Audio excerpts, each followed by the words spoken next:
Hello बच्चों, स्वागत है आपका हमारे चैनल पर। आज की क्लास में हम पढ़ने जा रहे हैं विज्ञान विषय कक्षा 8वीं की 8th ग्रेड अभ्यास पुस्तिका, जिसमें हमारा अध्याय है अध्याय 10। उसका नाम है ध्वनि। ध्वनि की अभ्यास प्रश्नों को हम हल करेंगे। पाठ से पूर्व तैयारी में आप देख लेंगे। इसमें दिया हुआ है, नीचे दिए गए शब्दों की सहायता लेकर सारणी को पूर्ण कीजिए। सबसे पहला इसमें क्रमांक दिया है, वाद्य यंत्र दिए है और ध्वनि उत्पन्न करने वाले भाग या तरीका दिया है। इसमें फर्स्ट है तबला। तबला किसका होता है? चमड़ा का होता है। यह हवाई दाब द्वारा कंपन को उत्पन्न करता है। सेकंड लिखा है एक तारा, जो होता है तार का, जो तारों का कंपन होता है। इसमें ढोलक चमड़े की होती है और हवाई दाब दबाव द्वारा उत्पन्न कंपन होता है। फिर चौथे नंबर का है मंजीरा। धातु की एक प्लेट होती है यह, और आप धातु का आपस में टकराना, इसका ये भाग ध्वनि उत्पन्न करता है। इसी में अगला है पाँचवें नंबर का घंटी। घंटी क्या होती है? धातु की होती है और टकराव से ध्वनि कंपन उत्पन्न करती है। 6 है मृदंग। यह चमड़े का होता है और हवाई दबाव द्वारा उत्पन्न कंपन। 7वां है वीणा। यह तार की होती है, तारों का कंपन होता है इसमें। 8th है स्कूल की घंटी, जो धातु की होती है, टकराव से उत्पन्न कंपन होता है। नेक्स्ट है हारमोनियम, जो हवा या फूंकने से उत्पन्न कंपन है। बांसुरी हवा या फूंकने से उत्पन्न कंपन होता है, तो आप इसे लिख लेंगे। फिर हमारा है अभ्यास प्रश्न में पहला प्रश्न। जो पहला प्रश्न है, सही विकल्प के आगे सही या राइट का निशान लगाना है। इसका हमारा फर्स्ट प्रश्न है, ध्वनि का तारतम्य ज्ञात कीजिए, जिसमें हमें 4 ऑप्शंस दिए हुए हैं। इसमें से कोई एक हमारा करेक्ट होगा। तो इसमें ए वाला क्या होगा? हमारा करेक्ट ऑप्शन होगा। इसकी आवृत्ति से ध्वनि का तारतम्य ज्ञात किया जा सकता है। देन नेक्स्ट, इसी का सेकंड प्रश्न है, चित्र में दर्शाए अनुसार अलार्म घड़ी एक बर्तन में रखी गई है। अलार्म की ध्वनि बर्तन के पास खड़े व्यक्ति को स्पष्ट सुनाई देती है।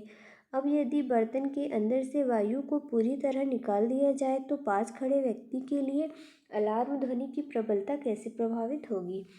तो आप ये चित्र देख सकते हैं, जिसमें अलार्म घड़ी इसके अंदर रखी हुई है और नली द्वारा वायु को निकाली जाती है। तो इसमें हमारा करेक्ट ऑप्शन होगा सी, ध्वनि सुनाई देना बंद हो जाएगी। ये हमारा राइट आंसर होगा बच्चों, आप इसे टिक कर लेंगे। देन नेक्स्ट है इसका थर्ड प्रश्न, मैं एक वाद्य यंत्र हूँ, मुझ में कंपित झिल्लियाँ द्वारा ध्वनि उत्पन्न होती है, बताओ मैं निम्न में से कौन हूँ? तो इसका करेक्ट आंसर होगा, यह क्या है? तबला है। डी ऑप्शन अपना करेक्ट होगा। देन नेक्स्ट है फोर्थ, कुछ माध्यमों की सूची नीचे दी गई है, जैसे कि लकड़ी, जल, वायु, निर्वात। इनमें से किस माध्यमों में ध्वनि गमन करती है? तो हमारा इसमें करेक्ट क्या होगा? सी वाला ऑप्शन होगा। फर्स्ट, सेकंड और थर्ड, मतलब कि लकड़ी से भी ध्वनि गमन करती, जल से भी, वायु से और निर्वात में ध्वनि गमन नहीं करती। देन नेक्स्ट प्रश्न है फिफ्थ, जिसमें ध्वनि की प्रबलता घटाने के लिए हमें ध्वनि के कंपनों की क्या करना चाहिए? जो आयाम होता है, आयामों को घटाना चाहिए। सी वाला ऑप्शन हमारा करेक्ट हो जाएगा।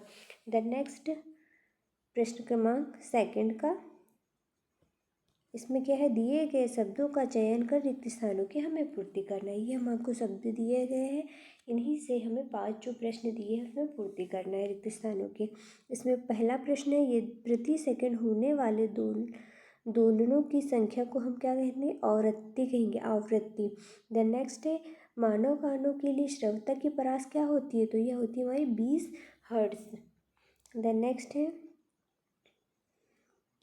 थर्ड, कक्षा में यदि सभी विद्यार्थी एक साथ तेज आवाज में बोले तो ध्वनि क्या कहलाएगी? शोर कहलाएगी। देन नेक्स्ट है फोर्थ, कंपन का आयाम जितना अधिक होगा उनकी ध्वनि उतनी ही प्रबल होगी। इसमें आएगा करेक्ट, आएगा प्रबल, खालिस्तान में भर सकते हैं। देन फिफ्थ, आवृत्ति को खालिस्तान में व्यक्त करते हैं तो उसे हम हर्ट्स में व्यक्त करते हैं, इसे एच जेड भी लिखते हैं।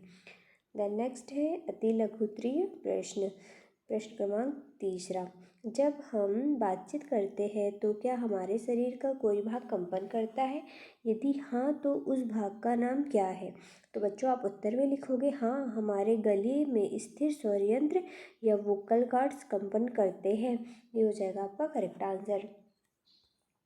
देन नेक्स्ट क्वेश्चन है क्वेश्चन 4, पुरुषों की तुलना में महिलाओं की आवाज़ तीखी क्यों होती है? तो बच्चों आप इसके आंसर में लिखोगे पुरुषों की ध्वनि का तारत्व कम होता है, इसके विपरीत महिलाओं की ध्वनि का तारत्व अधिक होता है, इसलिए उनकी आवाज़ पतली होती है।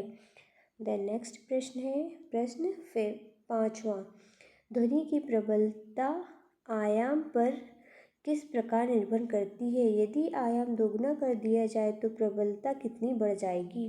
आप इसके उत्तर में लिखोगे यदि ध्वनि की प्रबलता आयाम के वर्ग के अनुपात में बढ़ती है, यदि आयाम दुगना कर दिया जाए तो प्रबलता क्या हो जाएगी? 4 गुनी बढ़ जाएगी।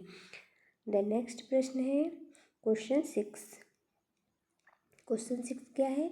मान लीजिए आप एक कार में बैठे हैं जिसके सभी शीशे पूरी तरह से बंद हैं, तब क्या आप कार के बाहर खड़े अपने साथी की आवाज़ सुनने में सक्षम होंगे? अपने उत्तर का कारण भी दीजिए। तो बच्चों आप इसके उत्तर में लिखोगे नहीं, आप कार के बाहर खड़े अपने साथी की आवाज़ नहीं सुन पाएंगे क्योंकि शीशा बंद होने के कारण ध्वनि तरंगे भीतर प्रवेश नहीं कर सकती, इसलिए आप बाहर खड़े आपके साथी की आवाज़ नहीं सुन पाओगे। और आपका अगला प्रश्न है प्रश्न क्रमांक 7। इसमें क्या है प्रश्न? आवृत्ति किसे कहते हैं, इसकी इकाई क्या है? तो बच्चों आप इसके उत्तर में लिखोगे किसी वस्तु के प्रति सेकंड में किए गए दोलनों की संख्या को हम आवृत्ति कहते हैं, इसकी इकाई हर्ट्ज या उसे एच से प्रदर्शित करते हैं। देन नेक्स्ट है लघु उत्तरीय प्रश्न, जिसमें प्रश्न क्रमांक 8। इसमें क्या है? पिक्चर दी हुई है ए और एक पिक्चर दी हुई है बी। तो अब ऊपर के दो चित्र ए तथा बी दिए गए हैं। चित्र ए में कोई लड़का सीटी बजा रहा है तथा चित्र बी में कोई लड़का ढोल बजा रहा है। तो इसका प्रश्न पहला है 8वें का, दोनों कार्यों में से अधिक तारत्व की ध्वनि किसमें उत्पन्न होगी? तो आप उत्तर में लिखो कि सीटी और ढोल बजाने पर अधिक तारत्व की ध्वनि सीटी उत्पन्न करेगी।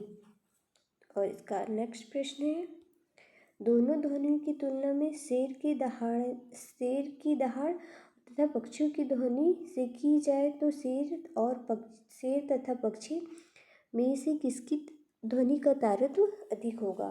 तो उत्तर में लिखोगे आप पक्षी की ध्वनि का तारत्व अधिक होगा और शेर की ध्वनि का तारत्व कम होगा। इसके बाद हमारा नेक्स्ट प्रश्न है प्रश्न क्रमांक 9, शोर तथा संगीत में क्या अंतर है? क्या कभी कोई सुस्वर ध्वनि शोर बन सकती है? तो इसका उत्तर होगा शोर असंगत ध्वनियों का मिश्रण होता है, जबकि संगीत सुरमय ध्वनियों का संगठित रूप है। हाँ, यदि सुरमय ध्वनि का स्तर बहुत अधिक हो जाए तो वह शोर बन जाता है। अगला प्रश्न है बच्चों हमारा प्रश्न क्रमांक 10। इसमें है, हम जानते हैं कि ध्वनि उत्पन्न करने के लिए कंपन आवश्यक है। स्पष्ट कीजिए कि प्रत्येक कंपित वस्तुओं द्वारा उत्पन्न ध्वनि को हम क्यों नहीं सुन सकते? तो आप इसके उत्तर में लिखोगे यदि कंपन की आवृत्ति बहुत कम या बहुत अधिक हो तो वह ध्वनि श्रव्य सीमा से बाहर होती है और इसलिए हम उसे सुन नहीं सकते। या आप इसके उत्तर में लिख लेंगे अपनी बुक्स या नोटबुक्स में। देन नेक्स्ट है प्रश्न क्रमांक 11, श्रव्य तथा अश्रव्य ध्वनियों में अंतर लिखिए। तो बच्चों आप इसके अंतर में लिखोगे उत्तर में श्रव्य ध्वनियाँ 20 हर्ट्ज से 20,000 हर्ट्ज की आवृत्ति वाली होती है, इन्हें मानव कान सुन सकता है। वह अश्रव्य या अनश्रव्य ध्वनियाँ इस सीमा से बाहर होती है और हम इन्हें सुन नहीं सकते। प्रश्न क्रमांक 12, आपने घर में पाए जाने वाले कुछ ऐसे स्रोतों की सूची बनाई है जो ध्वनि प्रदूषण उत्पन्न करते हैं। तो आप उत्तर में लिखेंगे इसकी सूचियों में TV, mixer grinder, washing machine, traffic की आवाज़ें, लाउड स्पीकर, फ़ोन की रिंगटोन। देन नेक्स्ट है लघु दीर्घ उत्तरीय प्रश्न, जिसमें हमारा प्रश्न क्रमांक 13 है। ध्वनि प्रदूषण किसे कहते हैं? लगातार ध्वनि प्रदूषित क्षेत्रों में रहने पर स्वास्थ्य पर क्या हानिकारक प्रभाव पड़ सकता है? लिखिए।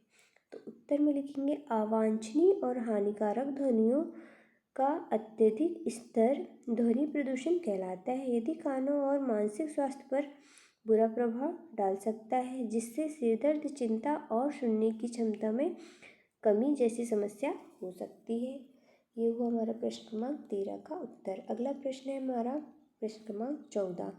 ये है ध्वनि कैसे उत्पन्न होती है तथा यह कैसे हमारे कानों द्वारा सुनी जाती है? लिखिए। तो इसके उत्तर में आप लिखोगे ध्वनि वस्तुओं के कंपन से उत्पन्न होती है।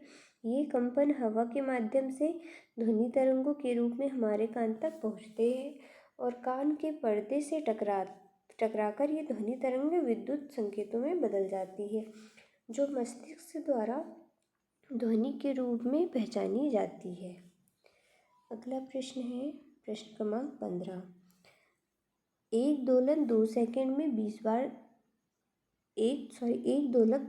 में 20 बार दोलन करता है। इसका आवर्तकाल तथा आवृत्ति ज्ञात कीजिए। तो आवर्तकाल क्या होगा इसका? दोलक बटे दोलन 20 सेकंड बटे 20।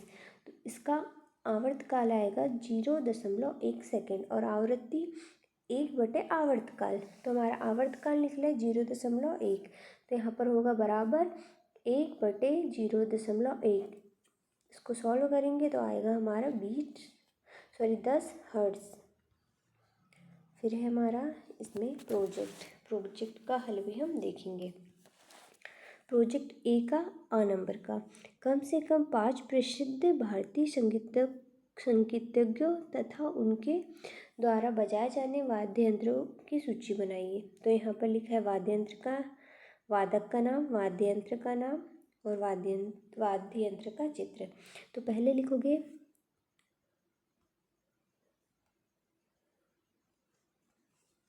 पंडित हरिप्रसाद चौरसिया, जो क्या बजाते हैं? बांसुरी।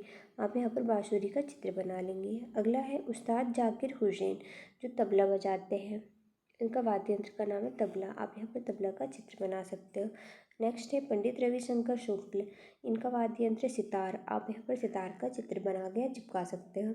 अगला है उस्ताद अजमत अली खान, यह सरोद वादक है। इनका वाद्य यंत्र सरोद है।